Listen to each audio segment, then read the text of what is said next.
Deserve ba ng mga cheaters ang second chance? Para sa akin, ito ang sagot ko. Depende po yan sa tao at sa sitwasyon. Bigyan ko kayo ng sample na senaryo. Ito ang una. If a person is the kind of person that doesn't tolerate cheating habits, it's an automatic no. Kahit pa mahal nila yung tao.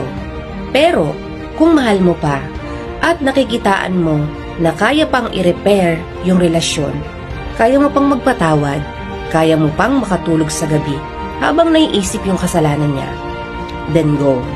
Give it another shot. Pangalawang senaryo, kung single ka, it's a no. Huwag niyo nang i-forgive.